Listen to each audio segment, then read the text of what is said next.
If you're a leader who hasn't looked for a job in a while and you are now in this current job market seeking your next opportunity, it is a bit of a shock because things are completely different. There's a study that was done recently that found that the applicant to interview ratio back in 2016 was 15%, and now it's about 2 to 3%. So that tells you that the market is completely different. So those strategies you used to use in 2016 that helped you land that job, those strategies will no longer work in this current market because the competition has increased. So that's what we're talking about in this video. I'm teaching you how to identify what part of your job search may not be working properly and then how to fix it. A lot of times I'm talking to managers, I'm talking to directors who are looking for their next role. And when things don't go as they expected, the easy way to think is that it's my fault. I'm doing it wrong. I have a problem. I'm not qualified enough. And that narrative keeps going over and over again. And it actually makes it even more difficult for them to apply strategies that will help them make the shift to their job search. And that's what this video is all about, for you to be able to realize that the problem isn't you, the problem isn't your talent, it's just the current market. If we haven't met, I'm Lisa Appia, certified career strategist and executive coach,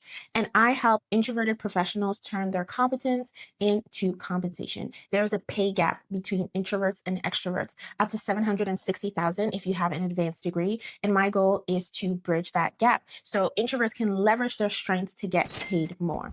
So I have my notes here and I've written down the 5 stages that I typically see with a lot of my clients in terms of where they get stuck in the job search process. So the first one is you're not getting responses to your outreach, or no responses to your applications, or you aren't getting any reach out. So like nobody's reaching out to you on LinkedIn, for example, about opportunities. So this happens quite often in terms of people not getting any responses in their search at all. When you're facing this kind of a challenge, the issue is not about your qualifications, it's actually a visibility issue. I'll give you an example of how this happened to one of my clients. Her name is Patricia. So she had been job searching for a while, getting no responses. She decided to join the Introvert Leadership Method, which is our career rebrand system for people who are looking for a new role or looking to get promoted.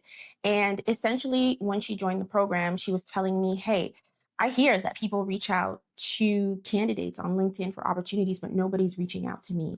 And what the problem was is that her profile, in terms of her LinkedIn profile, was not optimized for visibility.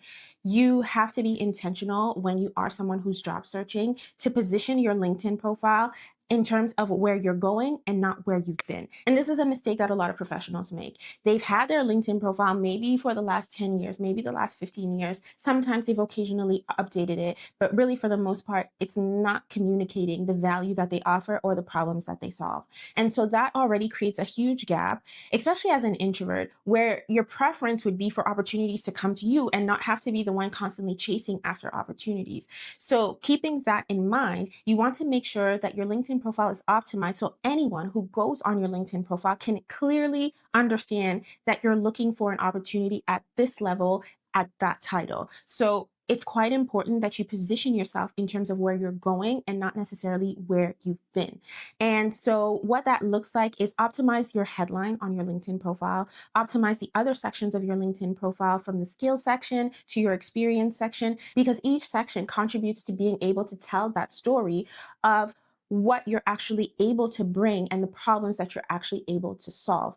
And this happens in the same way you're reaching out to hiring managers, you're reaching out to recruiters on LinkedIn, nobody's answering your messages.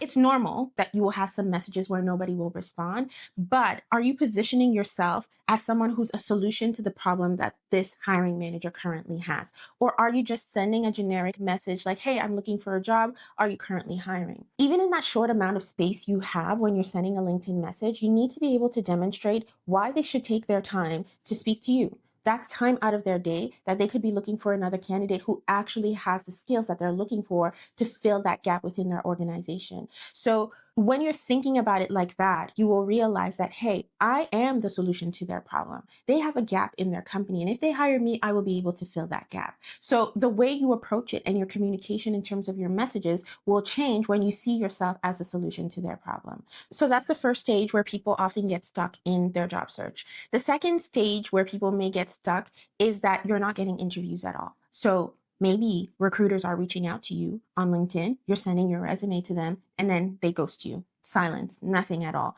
Or you're sending applications, but you've sent hundreds of applications and you don't get any interviews at all, not even like the screening interview with the talent acquisition person or the hiring manager. It means that there's a problem with your resume. Your resume is not communicating the level at which you operate, especially as a leader. This is a common mistake, especially if it's your first leadership role, going from an individual contributor to a manager or to a director, and you're still speaking about task as opposed to speaking about impact and results. That could be the problem with your resume, or your resume is simply not optimized for the kinds of roles that you're targeting in that specific industry. For example, you're making an industry change or a career change, but your resume is still speaking the language of the previous industry instead of speaking in the language of the current industry.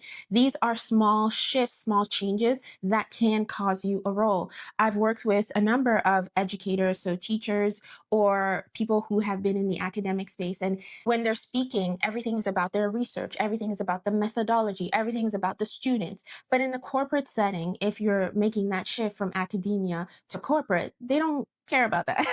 They're thinking about, will this bring me money? How much money did you help them save? How much money did you bring in? How did you streamline the process to create efficiencies? Did you help them save time? That's what they actually care about. So you need to translate that academic language into language that a business actually cares about. So this is often the problem that I see when people are unable to actually secure any interviews at all. I host a free webinar for managers and directors where I teach you how to not only get interviews, but actually get the job offer. And so if you've been searching for a while and not seeing any results, take a look at the link in the description to register for the next session. And we will provide you with insight, with strategies that are aligned with the current job market in 2026. We're focusing on how to use AI, how to leverage AI to be able to advance your job search. So all of that is going to be covered in the next masterclass. So I would love to see you there. Take a look at the link in the description to register for that. The third stage where I see people get stuck in their job search is that you're getting the call. The recruiter is contacting you. That talent acquisition lead is in your inbox. They set up the first call with you, and then after, nothing. You don't hear anything at all.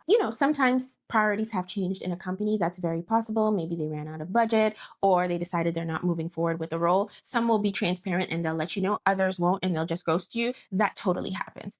But there are times as well when the reason why you're not getting past the recruiter stage is that you're either over explaining or you're underselling. So where I see this with my clients who are over explaining, the call with the recruiter, typically 20, 30 minutes. That's typically how they're set up. And now you see this as an opportunity. This is your opportunity. Somebody has finally called you. And so you want to tell them everything. You want to go through your whole resume. You want to go through your whole history. You want to tell them everything. And I see this often where people just want to overdo it just to show that, yes, I'm qualified. And that actually hurts them in the hiring process because they're not able to be efficient. They're not able to be targeted with what they're saying. And they're just kind of going all over the place just to show like, I can do all the things. But they're not asking you if you can do all the things. They want to know if you can do the things that they're looking for to solve the problem they have in their company. So sharing all the things isn't going to help you as part of that hiring process. So that's the people who are over explaining. And then there's the other extreme where people who are underselling. You've got all this marvelous experience, but then you're on the call with the recruiter, and that's the time that you want to be humble. That's the time that you don't feel like talking. I mean, I get it as an introvert. You have your moments where you don't necessarily feel like over explaining what you've done, right? You've written it on the paper, it's on the resume. They should be able to see that you're qualified enough for this job. But at the end of the day, this is what you have to keep in mind. That recruiter doesn't actually have the background of the field that you're applying for the role in. So for example, you're a project manager or you're a scientist or a financial analyst. The recruiter does not have that background. So you need to be able to explain to them how your background, your information from your resume aligns with the job description that they have in front of them. If you're not able to articulate that, that can cost you an opportunity. Next stage where people get stuck in the job search process is that you're getting through to maybe round 1, round 2 of interviews, and then things stall at that point. So again, as I said before, hiring is a business decision. So there's a lot of decisions that we're unaware of in terms of why they may have decided not to move forward with you as a candidate. So you can't always say, okay, there is something to fix, but sometimes there is something to fix. So in those situations, we need to assess, right? You need to evaluate, how did the interview go? I have another video where I share questions to help you evaluate your interview, especially if you're dealing with rejection in your job search. So I'll tag that video right above so you can check that video out. And it'll take you through some questions to help you self-assess your interviews. That being said, if you're someone who's going through the various stages, maybe stage 1 of the interview process, stage 2, and it gets stalled, often what that means is that there could be a problem with your overall positioning, especially as a leader. If you're communicating more in terms of, I did this is what I did, this is what I was able to accomplish, this is what my team did, you're talking more in terms of task and things that you did. At a leadership level, they want to know what changed because of you. They want to understand the impact of your work. They actually want to understand, how did your work, that action that you took, contribute to the bigger picture? Do you even understand that your work contributes to the bigger picture? Do you have an understanding of the overall strategic plan or the overall mandate of an organization, and how that action that you took contributes to that bigger picture that helps the company achieve its goals? That's the way they want you to be able to articulate. And so if that connection is missing in the way that you're responding to your answers, and you're just saying, this is what I did, this is what I did, and I did this, and my team did this, then you're missing out on being able to make that connection that explains your impact. And so that's something that's very important for leadership interviews to be able to pay attention to. You're not only talking about situation, task, action, result, you're also adding impact. Your impact is what makes the difference. You being able to say that the task I did led to this for the company, that's what is the differentiator at the leadership level. The next stage where you may get stuck in your job search is you're getting through the interview process. You're at the final stage, but you're not getting an offer. And this is happening multiple times. It's not a one-off thing. What you need to pay attention to in those situations is not only what you are saying, but how you are saying it. Interviews are highly subjective. When they say they're evaluating you for fit, interviews are about whether you are going to fit the culture of the company. Typically, if you're getting to the final stage of an interview and you're at the manager or director level, at that point, you're probably meeting with the VP, you're meeting with the CEO, you're meeting with the president, and that's the final conversation that you're having at that stage. So that being said, at that stage, you are really being evaluated on how you show up as a leader, who you are as a person. You're being evaluated on your presence, because the other stages you were already evaluated on, can you actually do the job? Can you deliver results? Can you bring impact and change things at the company? So they know you can do that. But now they're trying to assess, do you fit in the culture that they currently have in their organization? And are you able to align with what they're trying to achieve as an organization? So that's where it becomes important for you to pay attention to not only what you're saying, but how you're saying it.